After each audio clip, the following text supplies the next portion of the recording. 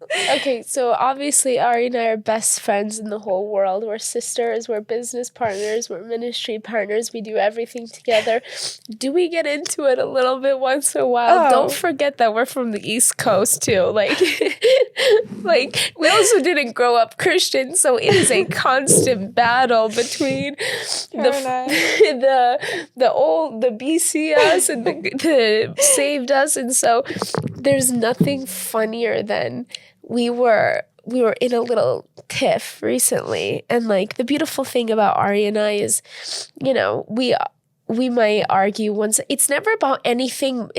By the way, it's never about anything serious. The beautiful thing about us is there's never been one fundamental disproportion or issue. Like it's never been like something fundamentally was wrong and we are misaligned, or like we've never not agreed on anything ministry wise. No. Even down to like the small. It's like sister stuff. Like, when you guys won't talk for 2 weeks because she took your pants out of the closet. No, well, yeah, Well, that's probably why. Like, and then we'll have to talk it out. But you took the pants. My dad calls and goes, "What are you two doing, you idiots?" Well, and so now I've become this overly emotional, like whatever. And so, and Ari's just like fully avoidant half the time.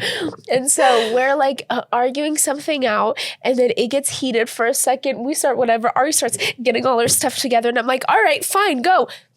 All right, no, you know what? Sit down.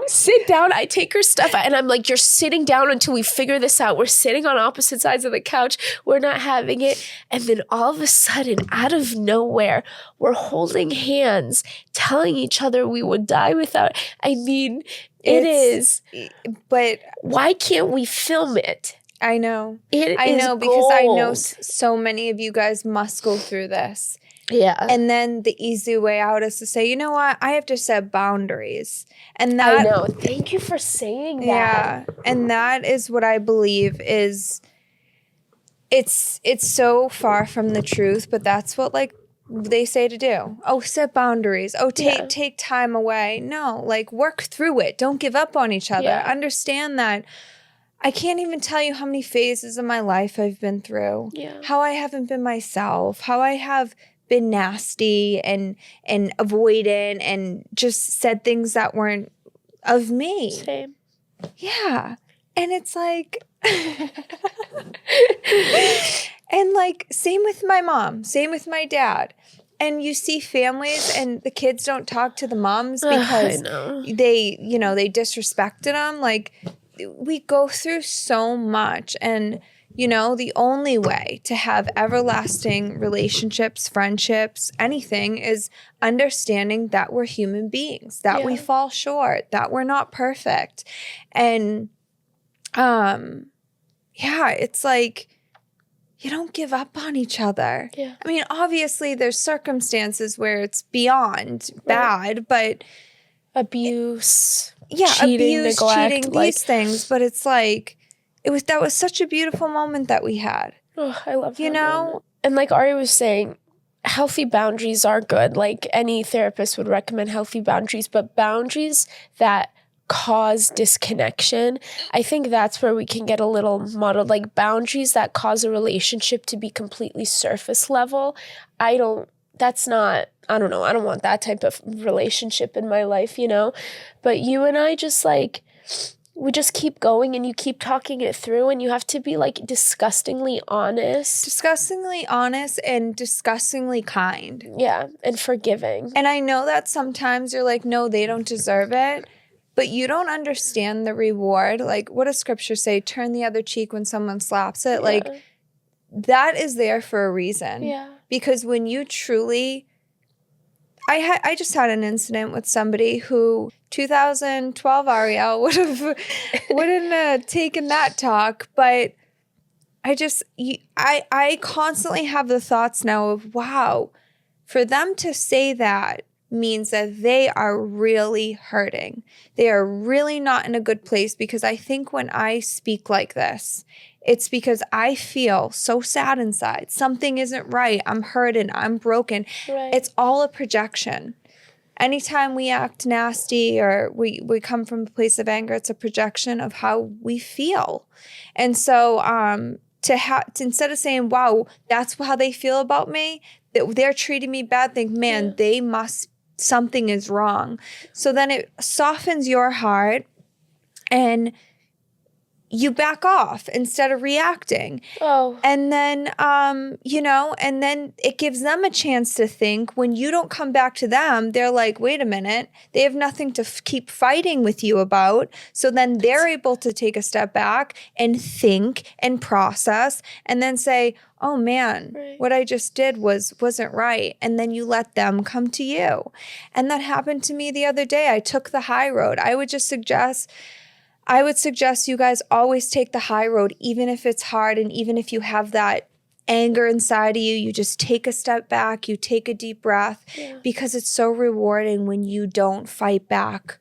It's the most rewarding thing. And that's how Jesus was. Just like listening, just sitting there listening, being like, I'm so sorry you feel that way. Like, things like this soften the heart of people. And they're like, wow, I feel heard. And even if it's something that you don't agree with, really just like, that's what you and I feel like we do. We're like, I'm sorry you feel like that. And really listen. Don't try to just defend yourself. Like, because people have a reason why they feel a certain way. And sometimes maybe we are doing something that we don't even realize we're doing. There's been times when Angela has come to me and told me things that I didn't even realize I was doing. And typically I will have pride and be like, no, I don't do that. No, I'm not like that. But I'm like, wait a minute, let me just hear her out. And what can I do to change it? And how can we work through this? And that's how you have lasting relationships, because guys, friendships are truly, they are everything. Yeah. They've kept me and you standing. They're everything. And a way to have a lasting friendship is you don't give up on each other. You don't give up, and you say this all the time, but you just realize that everybody's broken, everybody's lost, everybody's struggling. And, again, if somebody's hurting you or is really bad, or it's just like really, really bad for you to be in that, like, that is not what we're not telling you to stay in those. But it really is it's just about commitment. Like, you have to commit to things. You have to commit to people. Like, you and I are committed to each other. So we're committed to hearing each other out. We're committing to growth. John and I's relationship has taught me a lot about that too, where I just have the most grace in my heart. Like, it's a supernatural work of Jesus, clearly. Like, he's put so much grace in my heart, so much humility in my heart, to be able to be in the relationship that I am, because relationships, the closer they get, the more exposing they become. And they expose your weak spots. They expose your brokenness. They expose your flaws. And then you have to have the humility to be willing, because otherwise that relationship won't ever last. or it'll just stay surface. I don't want to have surface. It's hard to go deep with people. Like it hurts to go deeper with people because it begins to expose so much, but it's just so worth it. It's so worth it. I just know for me, for instance, you and I, when I feel heard, when you aren't like trying to defend and combat and like all this stuff, and even if you feel like you're right, when you sit there and you listen and you're like, okay, that is what completely softens the whole situation. And when you're like, I hear you and I'm sorry you feel that way. And what can I do to make, like, I'm telling you these things, like saying these little things is going to alter the whole conversation and the situation. And when people feel heard, it diffuses the whole situation. But if you just are in constant defense mode and you have a hardened heart and you have constant ego and pride, then your heart posture is not in the right place. And that's when you really need to sit in a secret place and you need to start reading James. I had read James and it was right before I had an argument and I was in such peace because that scripture Let's read a little bit of James. Yeah. What does it say? Let's see what James says. I love where this is going. Thank you for telling me that. I think sometimes if you come to me and tell me something and I don't automatically say sorry, it's because my logical brain starts to analyze the situation and give you reasons as to why you shouldn't feel that way. It's kind of like how guys are, actually. Wow, they're so annoying. I don't want to be like that. That's how they act. And they try to put logic as to like, no, this is why you shouldn't feel that way. And all it comes off as is defense and invalidation of feelings. And like when you, when you were upset the other night and you still were like, wait a minute, no, sit down. Do you know how much that meant to me? I'm telling you, I will never forget that. I really will never forget when you did that the other night because I can't imagine. I said, you were going to get better. And then it ended with us. Oh, wait, I'm sorry. I have to tell him. And then it ended with us going, you're like, do you remember this? You go, Ange, like, we're going to go through things and whatever. And like, whatever, we're going to go through things. And I go, yeah, but I have really severe abandonment issues. And then no, that was actually a beautiful And then you start crying and you go, because you're your dad. Listen, when she starts crying, I don't care if she punches me in the face. It's so weird. It's like, you remind me just of like my little sister. Because my little sister is like my daughter. I know I shared that with you guys, but my little sister, she can do no wrong. Like I've put her before myself her whole life because she's just everything to me. And to meet someone else that I feel that way with, like, I look at Angela like that. Like, she's like my little sister. Like, the minute I see a tear, I'm like, okay, I gotta protect her. Like, you're just like my world. Like, it's insane. I love you. Yeah, let's just read a little bit of James. James is the book of rebuke, basically. I'm just kidding, not really, but the book of James is probably one of the most convicting books of the entire Bible. In James 1, verse 19, hearing and doing the word, know this. Let every person be quick to hear, slow to speak, slow to anger. For the anger of man does not produce the righteousness of God. Therefore put away all filthiness and rampant wickedness, and receive with meekness the implanted word, which is able to save your souls. But be doers of the word, and not hearers only, deceiving yourselves. Oh. For if anyone is a hearer of the word and is not a doer, he is like a man who looks intently at his natural face in a mirror. For he looks at himself and goes away at his natural face in a mirror. For he looks at himself and goes away and once forgets what he looks like.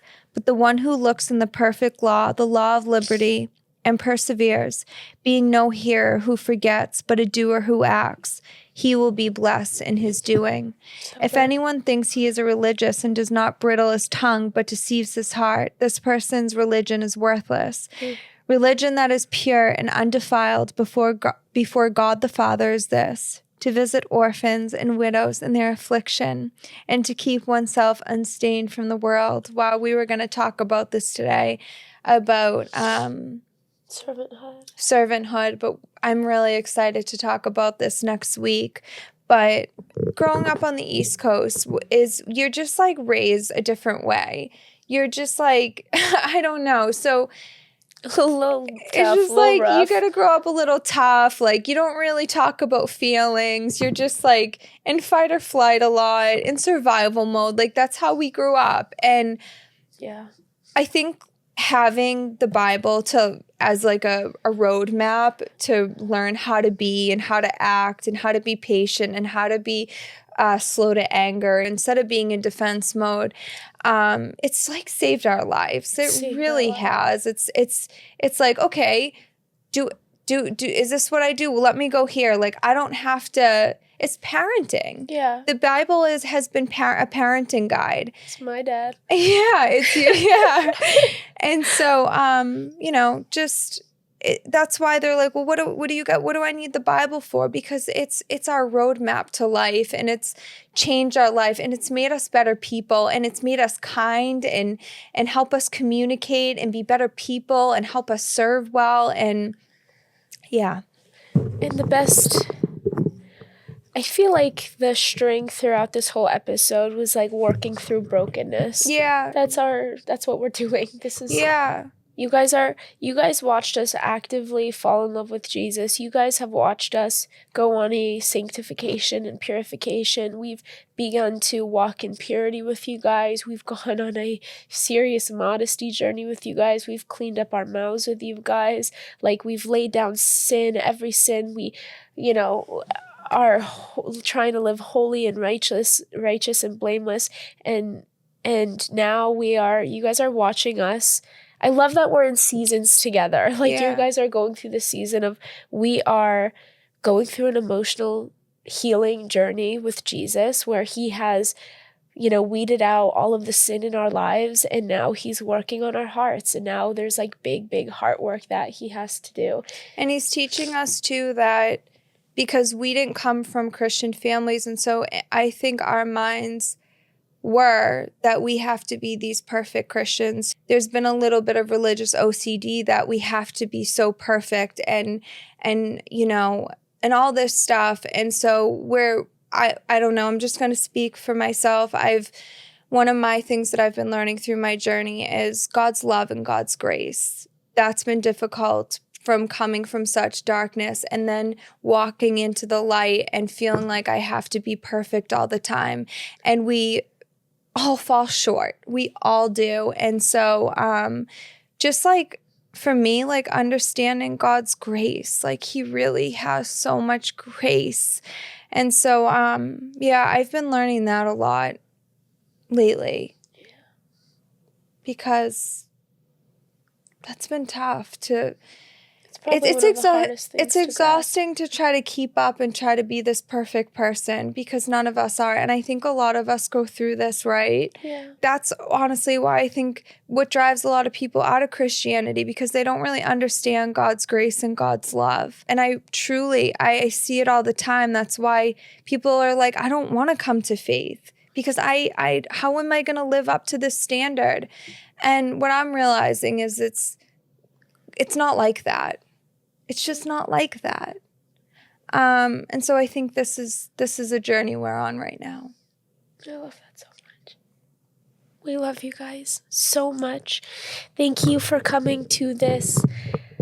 I wonder if every episode's going to be emotional for a little while, but we love you. Thank you for dealing with my horrific voice and being sick. I just love you guys so much, so much, so much. We love you. We love being on this journey with you. We love you guys. May the Lord bless you and keep you. May he make his face to shine upon you and be gracious to you.